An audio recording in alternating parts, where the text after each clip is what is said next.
안녕하십니까. 먼저 리콜 소식부터 전해드리겠습니다. 혼다가 연료 펌프 미작동 가능성이 있는 차량 260만 대를 리콜한다 라고 밝혔습니다. 혼다 측은 주행 중에 연료 펌프가 작동을 멈춰서 차량 동력이 끊길 그런 우려가 있다라는 이유 때문에 혼다, 그리고 이제 혼다의 그 럭셔리 브랜드가 있죠.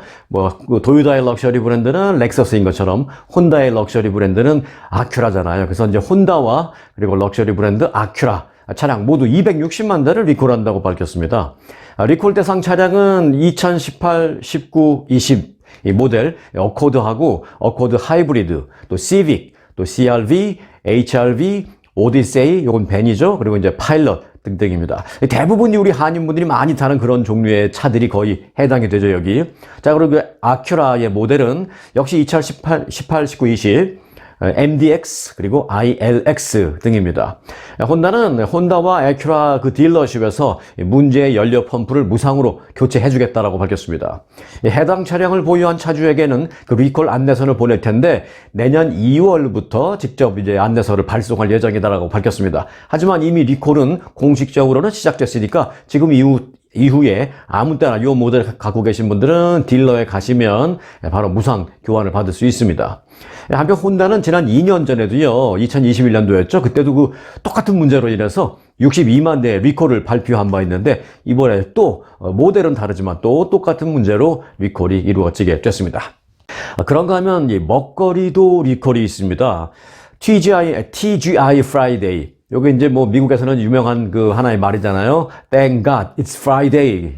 TGI Friday 줄여서 그렇게 말하는데 이 TGI Friday라는 그 먹거리 브랜드 네임도 있습니다. 물론 식당도 있습니다만은 그 식당의 브랜드 네임 이름으로 이제 식품이 좀 나오고는 하는데 요게 이제 그거예요. TGI Friday의 그 치킨 바이트 이렇게 좀 손으로 집어서 이렇게 먹을 수 있는 그런 건데 치킨 바이트가 그 안에 플라스틱 조각이 들어가 있을 가능성이 지금 나왔어요. 공정 과정에서 무슨 문제가 있었던 모양입니다. 그래서 그 위험 때문에 리콜 조치한다고 밝혔습니다. 이 가금류 제조업체, 가금류라는 것은 이제 뭐 치킨이라든지 뭐 터키라든지 그런 거를 말하죠. 세 종류. 네, 가금류 제조업체 시몬스 푸드는 플라스틱 조각 포함으로 인한 부상 위험 때문에 이 TGI 프라이데이 본리스 치킨 바이트 뼈 없는 본리스 치킨 바이트 27,000파운드에 대한 자발적인 리콜을 실시한다고 밝혔습니다. 리콜된 제품은 TGI 프라이데이 본리스 치킨 바이트 허니 바베큐 치킨입니다. 허니 바베큐 치킨 유통기한이 내년 12월 26일까지로 찍혀져 있습니다. 그런데 이 제품은 지금 굉장히 많이 팔려나갔어요. 해당 제품은 아마존, 또 달러 제너럴, 또 크로거, 퍼블릭스, 타겟, 월마트를 포함한 미국의 각 대형 업체에서 전국적으로 판매가 됐습니다.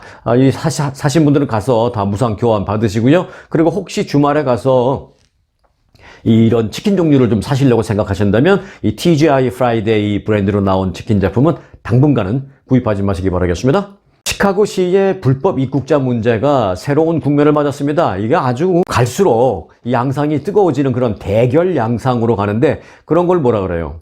사자성어로 점입가경이라고 그러죠. 점입가경. 또 다른 말로는 갈수록 태산, 첩첩산중, 다 들어맞는 그런 얘기입니다. 이런 표현들이. 자, 시카고와 텍사스가 지금 맞붙고 있는데 그야말로 점입가경입니다. 들어갈수록 점점 더 심하다는. 자, 미국 남부 국경을 넘어온 중남미 출신 이주민, 불법 이주민, 100여 명을 태운 비행기가 어제 시카고 오헤어 국제공항에 도착했습니다. 이게 전세기예요, 전세기. 시카고 오헤어 국제공항에 어제 전세기 하나가 딱 도착했습니다. 사람들이 뭔가 하고 봤더니 그 안에서 전부 다 중남미에서 온 불법 입국자들이 우르르 내린 겁니다.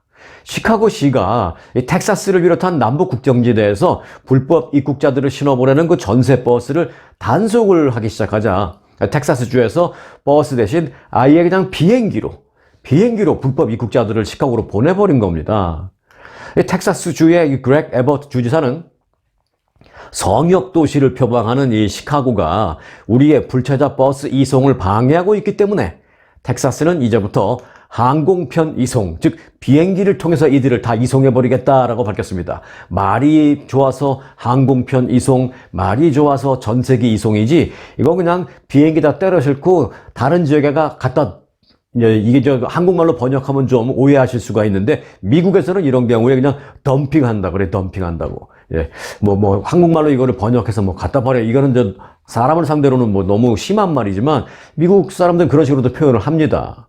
자, 텍사스 주지사는 조 바이든 대통령이 국경 단속에 나설 때까지 이 불법 입국자 유입에 압도된 이 텍사스 국경 마을의 긴장감을 조금이라도 해소하기 위해서 우리가 할 수 있는 일을 계속하겠다라고 말했습니다. 그러니까 이걸 계속 글로 보내겠다는 거죠.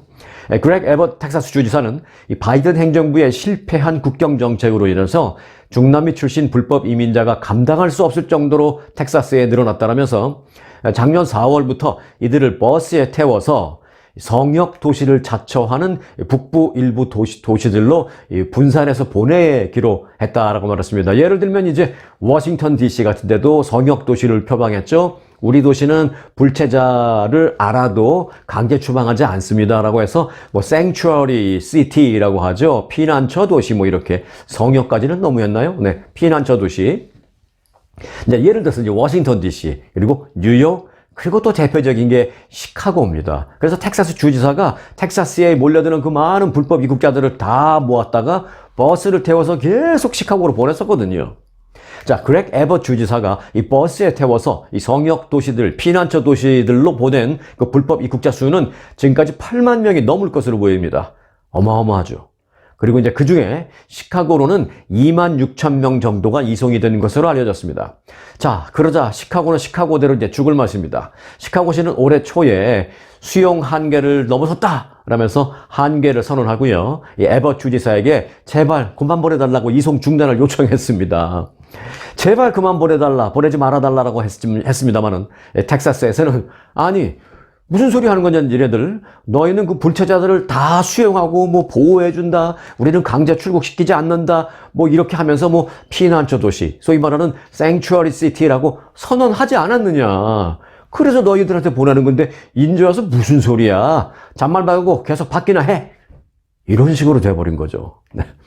참 결국 시카고는요, 능력의 한계를 선언하고 텍사스에서 불체자들을 싣고 오는 버스를 규제하는 그런 관련 조례까지 만들었습니다. 그래서 이제 그 조례안에 따라서 지난주부터는 그 지정된 시간과 지정된 장소를 벗어나서 시 당국의 승인 없이 아무데나 불법 이민자들을 내려놓는 그런 이송 버스들에 대해서 압류 또는 벌금 부과 등의 조치를 시행하고 있습니다. 텍사스에서 가는 버스들이 시간 딱 맞춰서 특정 장소로 가는 게 쉽지가 않죠. 그 시간도 예를 들어서 텍사스에서 맞춰올 수 있는 시간이 아닌 좀 어려운 그런 시간을 정해놓고 요 시간 요 장소 아니면 우리는 벌금 부과할 거야. 텍사스 버스. 그리고 벌금 부과 정도가 아니라 그 버스 우리가 압류해 갈 거야 라고 해버리니까 텍사스에서 출발한 그 버스들이 야 이거 안 되겠는데 이거 시간도 안 맞고 장소도 거기까지 가다 보면 더 이상 안 되겠다. 야 그러니까 실제로 이런 일이 있습니다. 중간에 사람 없는 데서 버스가 그냥 섰어요. 그리고 갑자기 그 안에 탄 불법 입국자들한테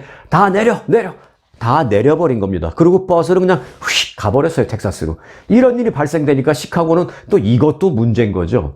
자, 여하튼 피난처 도시고 뭐고 이제 더 이상은 우리도 못하겠다라고 시카고는 이제 선언을 했습니다. 그러면서 이제 이렇게 버스를 단속하기 시작하자 텍사스주는 방금 전에 제가 말씀드린 그런 식으로도 했지만 그것도 이제 텍사스주는 너무 힘드니까 이제 그래? 그럼 다른 방법이 있어 하면서 좀 비웃기라도 하듯이 아예 전세기를 마련해서 불체자들을 비행기로 시카고로 보내버리고 있는 것입니다. 뛰는 놈 위에 나는 놈이 있는 거죠. 그런 표현이 딱 맞습니다. 한편 텍사스에서는요, 텍사스에서 출발한 사람들 중에 이제 인터뷰를 한 그 불체자가 있었는데 남편 그리고 세 자녀 등 이 온 가족과 함께 그 전세기에 올라서 시카고로 왔다라는 한 불법 입국자 마리오 지오다노라고 자신을 소개한 그 사람은 비행기에 한 100명 정도가 탑승했었습니다. 모두가 어디로 가는지 또 왜 가는지를 아무런 영문을 모르는 상태, 설명도 듣지 못한 그런 상태에 우리는 모두 비행기에 올라탔습니다. 타라니까 탄 거겠죠. 그리고 이제 우리를 인솔해서 온 사람들은 비행기가 공항에 도착하자 가장 먼저 비행기에서 내려버리고 아무 말 없이 우리를 인솔해온 그 사람들은 사라져버렸습니다. 그래서 우리가 시카고의 공항 직원들에게 어떻게 해야 하는지 물었더니만 공항 직원들도 어리둥절해하면서 아무런 답을 해주지 못했었다라고 말했습니다. 그야말로 갖다 버려진 느낌을 받았다라는 것입니다. 불법 입국자 처리 문제를 놓고 이들을 이리 보내고 저리 보내고 하는 그런 사태까지 지금 이르게 된 것입니다. 이 추운 겨울에 어디로 보내지는지도 모르고 버스 타라면 버스 타고 비행기 타라면 비행기 타고 할 수밖에 없는 이들의 운명이 어떻게 될지 참 저욱이 걱정스럽기만 합니다. 네, 다음 소식입니다. 이 미국 내에서의 취업을 준비하고 있는 한국 내에 있는 간호사들이 지난 2년간에 8,350명에 이르는 것으로 파악됐습니다. 한국에서 활동하는 것, 즉 한국에서 간호사로 일하는 것에 비해서 미국에서 간호사로 일하면 근무 여건이 훨씬 더 좋고 또 연봉이 더 높다라는 그런 이유 때문입니다.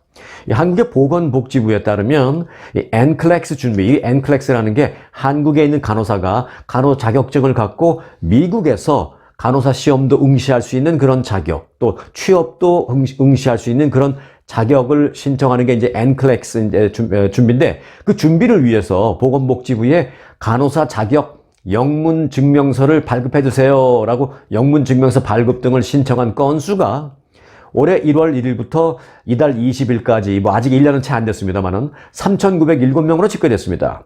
이 관련 집계를 시작한 게 이제 작년부터인데, 작년에는 4,443명, 결국 이제 2년간 8,300명이 넘는 이 한국 간호사들이 미국에서 취업을 하기 위해서 준비하고 있는 것으로 파악되었습니다.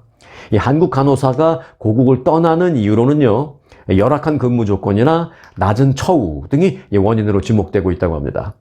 지난 5월에 전국보건의료산업 노동조합에 따르면 한국에 있는 간호사 4명 가운데 무려 3명이, 4명 가운데 1명도 아니고 4명 가운데 3명꼴로 최근 3개월 사이에 이직을 고려했었다라고 대답을 했다고 합니다. 그리고 이제 왜 그러면 이직을 하고 싶어 합니까? 라고 질문을 했더니 가장 많은 그 이직 고려 사유로는 첫 번째가 한국에서 간호사로 일하는 게 너무 열악한 근무 조건과 그리고 지나친 노동 강도, 이게 이제 제일 많이 꼽았고요. 이제 두 번째가 한국에서가 상대적으로 낮은 임금 수준, 이렇게 두 가지 이유를 꼽았다라고 합니다. 실제로 미국에서 간호사 생활하시는 게 한국보다는 훨씬 여러 가지 면에서 낫다라는 것은 저도 충분히 공감합니다.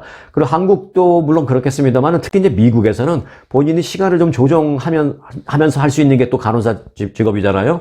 그래서 이제 주 5일 근무도 할 수 있지만, 물론 간호사 하시는 분들은 대부분 한 번 출근하면 8시간 일하고 퇴근하기보다는 10시간, 심지어는 어떤 분들은 좀 힘들어도 12시간 일하는 것으로 이제 스케줄을 그렇게 시프트를 짭니다. 그러면은 일주일에 그냥 한 4일 정도만 일하고 월화수목, 예를 들면 그리고 금토일 놀 수도 있고, 또 경우에 따라서는 이것저것 또 연차 이런 거 쓰면서 일주일에 한 3일 정도만 일하고 4일 정도 쉴 수 있고, 조금 몸이 힘들어도 그렇게까지 좀 융통성 있게 자기 시간을 쓸 수 있고, 그럼에도 불구하고 한국보다는 아무래도 임금이 훨씬 좋은, 그래서 이제 미국에서 간호사를 하려고 하는 한국 간호사분들이 상당히 많다라는 걸 일찌감치 알고 있습니다. 그리고 사실 그게 팩트이기도 하고요. 네. 근데 트럼프 전 대통령 편에 서서 그를 돕다가 완전히 쪽박 찬 사람이 있습니다. 여러분도 다 잘 아시는 사람이에요. 바로 루디 줄리아니 전 뉴욕시장입니다. 트럼프 전 대통령을 위해서 지난 2020년 대통령 선거 그 개표 조작설을 퍼뜨렸다가 거액의 보상을 하게 된 루디 줄리아니 전 뉴욕시장이 결국은 파산 보호를 신청했습니다. 네. 완전 파산 있고 이제 파산 보호 신청했는데, 이제 완전 파산 가기 직전 단계 그 파산 보호 신청을 했습니다. 줄리아니 전 시장은 최근 그 뉴욕 맨하탄 연방 파산법원에 이 같은 내용의 파산 보호 신청서를 제출한 것으로 확인이 됐습니다. 부자로 잘 알려져 있는 사람이 이렇게 되니까 참 어이가 없죠. 앞서 연방법원은 줄리아니 전 시장에게 전 조지아주 선거사무원이었던 루비 프리먼이라는 사람과 셰이 모스라는 사람에게, 이 두 사람에게 1억 4,800만 달러를 배상하라 라고 평결을 내렸기 때문입니다. 줄리아니 전 시장은 이들 두 사람이 그 개표 조작에 가담했다라는 주장을 계속해서 했었는데, 이들이 결국은 허위 사실에 의한 명예훼손 소송을 걸었습니다. 그 끝에 결국은 이들이 배상 판결을 받아낸 것입니다. 연방법원은 판결문에서 허위 소문을 퍼뜨려서 이 두 사람의 명예가 훼손됐을 뿐만이 아니라 과격한 트럼프 지지자들로부터 생명의 위협까지도 받았었다라면서 줄리아니 전 시장에게 거액의 배상을 하라라고 판결을 내렸습니다. 트럼프 전 대통령이 패배한 그 지난 2020년 그 대선 결과를 뒤집기 위해서 이 경합주가 이제 바이든 대통령이 이겼다 하더라도 상당히 너무 아주 근소한 차로 이겼잖아요. 그런 주들을 중심으로 해서 무려 50건이 넘는 줄 소송을 제기한 루디 줄리아니 전 시장. 각종 소송 비용으로 한 300만 달러 이상을 쓰게 됐다고 합니다. 그러자 이제 더 이상 재정적으로 버틸 수 없는 상황이 된 것으로 전해졌습니다. 그래서 그는 트럼프 전 대통령에게 여러 차례 내가 당신의 선거 결과를 좀 뒤집어주기 위해서 당신을 위해서 이렇게 애쓰다가 지금 내가 이런 상황에 처했으니까 나를 좀 재정적으로 도와주세요. 나 잘 먹고 잘 사는 게 도와달라는 게 아니라 내가 진행하고 있는 이 그럼 법적인 부분에 대한 법적 비용을 좀 또 도와주세요. 했는데 트럼프 전 대통령 단호하게 거부했습니다. 그러니까 재정적 도움을 지금 하나도 받지 못한 것으로 알려졌습니다. 그러자 결국에는 맨하탄 상류층만이 거주하고 있다라는 그 위치에 위치한 그런 지역에 위치한 자기의 그 호화 아파트를 내놨습니다. 지금 매물 리스팅 프라이스, 매물가는 650만 달러의 매물로 내놓았습니다. 사실은 이 지역의 이 아파트들은 이것보다는 훨씬 비싸요. 근데 지금 소위 말하는 급매물로 내놓은 거죠. 급매물. 네. 자, 트럼프 전 대통령을 도우려는 순수한 마음이었는지 아니면 그를 통해서 자신의 입신 영달을 다시 한번 이루고 싶었던 건지는 모르겠습니다만 어찌됐든 줄리아니 전 시장은 사실상 파산 상태에 빠졌습니다. 네, 공화당이 내년 1월 아이오와주를 시작으로 해서 대선 후보 경선 일정에 들어가는 가운데 초기 경선 지역에서 니키 헤일리 전 유엔 대사의 지지율이 지금 뚜렷한 상승세를 보이고 있습니다. 전반적으로는 트럼프 전 대통령의 압도적인 우위 구도 자체는 물론 변화가 없습니다만은 니키 헤일리 전 대사의 상승세가 계속될 경우에 내년 3월 중순쯤 그 공화당 대선 후보직을 사실상 확정하려고 하고 있는 그 트럼프 전 대통령의 계획이 어느 정도는 좀 타격을 받지 않을까라는 그런 가능성도 제기되고 있습니다. 예를 들어서 이제 뉴햄프셔주가 가장 관심을 끌고 있는 곳인데요. 뉴햄프셔주 유권자들을 대상으로 실시한 그 여론조사에 따르면 트럼프 전 대통령은 뉴햄프셔주 공화당 지지자들로부터 44%의 지지를 받았습니다. 괜찮은 지지율이죠. 니키 헤일리 전 대사는 그런데 30%의 지지를 받았습니다. 그러니까 격차가 얼마예요? 격차가 14%포인트잖아요. 이게 상당히 줄어드는 것입니다. 지난 9월 조사에서 불과 석 달도 안 된 지난 9월 조사에서의 격차는 두 사람 사이의 격차는 30%포인트였는데 이를 14%포인트 차로 줄인 것입니다. 때문에 이 공화당 내에서도 니키 헤일리 전 대사의 그 상승세가 이거 예사롭지 않은데 라는 그런 다소 좀 놀라는 그런 분위기를 보이고 있다라는 소식입니다. 네, 주택시장 좀 보겠습니다. 11월 주택 거래량이 증가하고요. 신규 착공도 대폭 늘면서 미국의 주택시장 저점이 좀 지났다라는 전망이 나오고 있습니다. 소위 말해서 바닥을 쳤다. 그런 표현도 요즘 많이 쓰죠. 네, 미국의 침체됐던 주택시장이 바닥을 쳤다라는 그런 얘기가 나오고 있습니다. 바닥을 쳤으니 이제 올라갈 일밖에 없다라는 얘기인데 전국 부동산 중개인 협회 보고서에 따르면 주택 가격이 오르고 있음에도 불구하고 11월 주택 판매가 소폭 늘어났다라는 것입니다. 기존 주택 매매 건수는 전달 대비 0.8% 증가한 382만 건으로 5개월 연속 계속 하락하던 이 하락세를 마감했습니다. 주택 거래량이 저점을 지난 것으로 보인다라는 게 지금 현재 대부분 전문가들의 진단입니다. 네, 한국 뉴스 한 가지 전해드리겠습니다. 이 경복궁 담벼락에, 경복궁이 뭐예요? 대한민국의 아주 유수한 그 역사가 담겨져 있는 문화재 아니겠습니까? 문화재. 이 담벼락, 경복궁 담벼락에 스프레이로 낙서를 한 혐의를 받고 있는 올해 17살의 임모 군이 자신도 모르는 신원 미상의 인물로부터 광화문에 있는 세종대왕 그 동상에도 낙서를 하라라는 지시를 받았던 것으로 드러났습니다.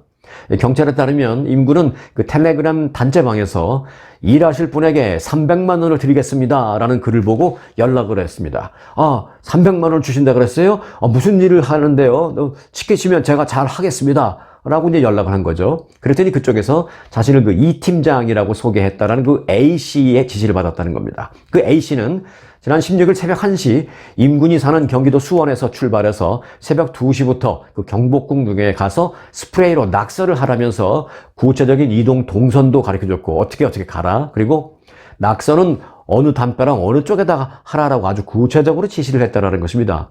또 착수금과 택시비 명목으로 임군의 은행 계좌로 5만 원씩 두 차례 모두 10만 원을 송금을 했다라고 합니다. 그러자 임군은 그 여자친구 16살 김모 양과 함께 그 A씨의 지시대로 경복궁 담벼락에 가서 낙서를 하고 텔레그램으로 사진을 찍어서 이를 실시간으로 보고했습니다. 그 낙서한 내용도 뭐라고 글을 쓰라라고 다 이 사람이 지시를 했다는 겁니다. 그런데 뭐 무슨 영화 공짜가 공짜도 아니고 공짜라고 써 있더라고요. 영화 공짜 이렇게 써 있고 무슨 웹사이트 같은 것도 있고. 근데 사실은 이게 불법 영화 다운 사이트예요. 불법으로 영화를 부르는 그 다운 사이트입니다. 그러니까 불법 사이트를 홍보하기 위해서 엄청난 불법을 저지른 거죠. 이 A라는 사람은.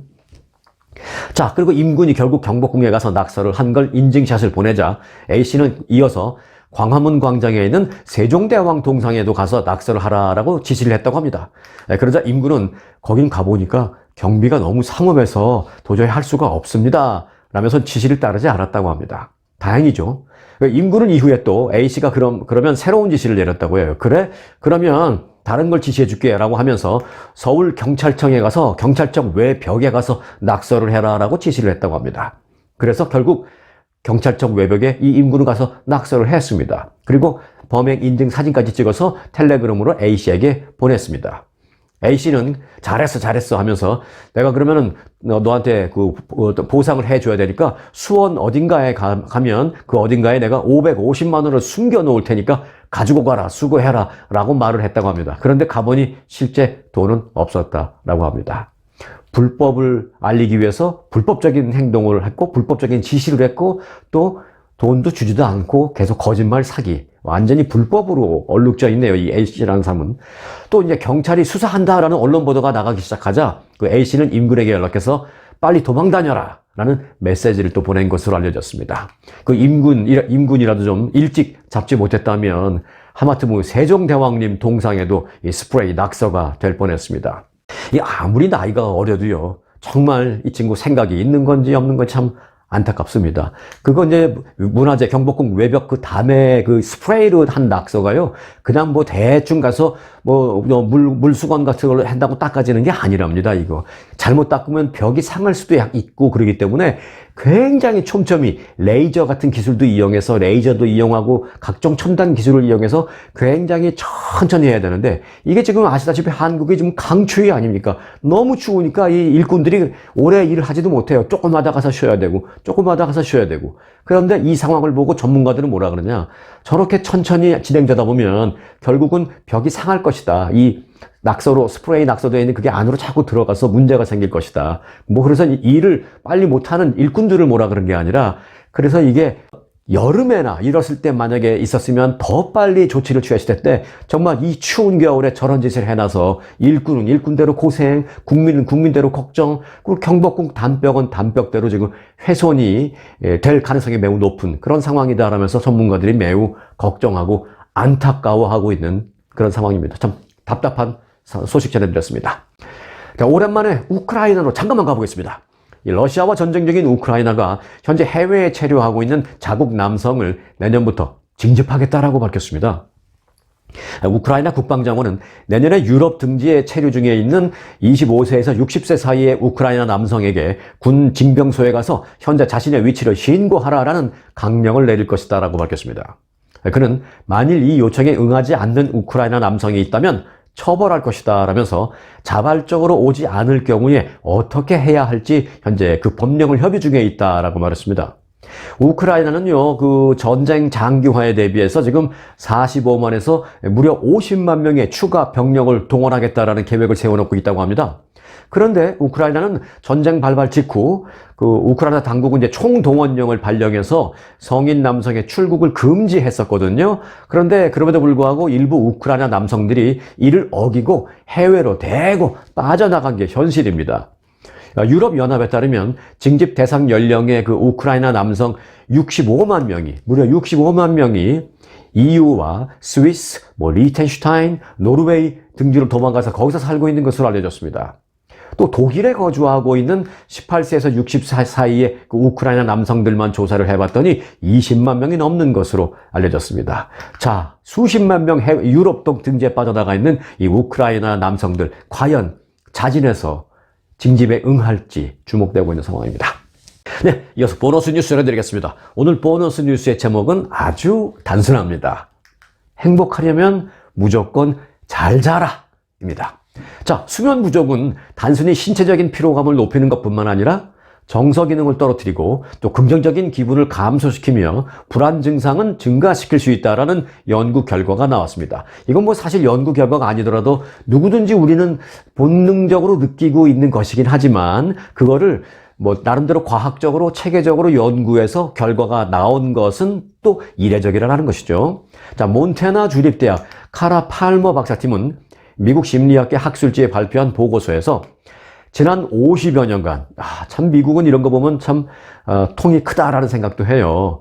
5년도 아니고 지난 50여 년간에 실시된 수면 부족과 감정에 관한 실험 결과를 체계적으로 분석해서 이런 결과를 얻었다라고 밝혔습니다. 자, 50년간에 있었던 통계를 집계한 겁니다. 연구팀은 50년에 걸친 전 세계 5,715명이 참여한 가운데 실시된 그 연구 데이터를 분석했습니다.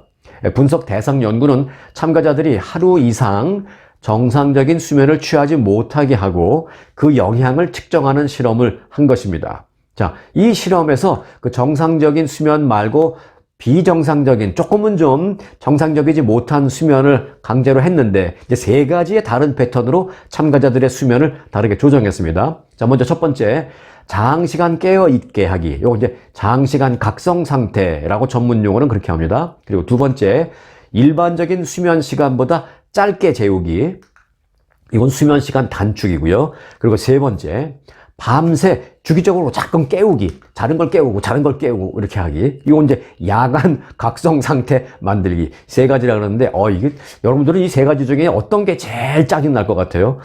저는 세 번째 게 제일 짜증 날 것 같은데 뭐 오래 깨어 있기. 뭐 이것도 뭐 그런 대로 할 수 있을 것 같고. 그리고 뭐 수면 시간을 단축하기, 뭐 평소에 6시간, 7시간 자는 거 한 4시간? 뭐 이것도 뭐 괜찮을 것 같은데, 자는데 자꾸 깨우고, 이게 제일 짜증날 것 같아요. 하여튼 이렇게 세 가지 방법을 사용했습니다. 이 세 가지 패턴입니다만 공통점은 세 가지 모두 정상적이고 아주 이상적인 그런 수면 패턴은 아닌 것이다 라는 점이죠. 자, 분석 결과 이 세 가지 유형의 수면 조작 모두 참가자들의 기쁨, 행복, 만족과 같은 긍정적인 감성이 감소됐고 빠른 심박수, 심장이 좀 빨리 뛰고 또 걱정 증가와 같은 불안 증상을 증가시키는 것으로 나타났습니다. 이런 현상은 평소보다 한두 시간만 늦게 잠자리에 들거나 수면 시간이 평소보다 한두 시간만 줄어들어도 발생하는 것으로 나타났습니다. 본인이 민감하게 느끼든 조금 민감하지 못해서 뭐 그렇게까지 못 느끼든 실질적으로는 그게 나타난다는 것입니다. 또한 수면 부족은 불안 증상을 증가시키고 정서적인 자극에 대한 각성을 둔화시키는 것으로 밝혀졌습니다. 이 팔머 박사는 성인의 30% 이상 또 청소년의 최대 90%가 충분한 수면을 취하지 못하는 것으로 나타났다라면서 이 연구는 장시간 각성, 또 수면 시간 단축, 또 야간 각성, 자다 깨우는 것 등등 이 수면 부족이 정서적인 기능에 악영향을 미친다라는 강력하고 확실한 증거를 제공한 연구 결과였다라고 말을 했습니다. 요즘 기분이 영 별로신가요? 네. 그럼 주말을 이용해서 한번 좀 푹 주무셔 보시기 바랍니다.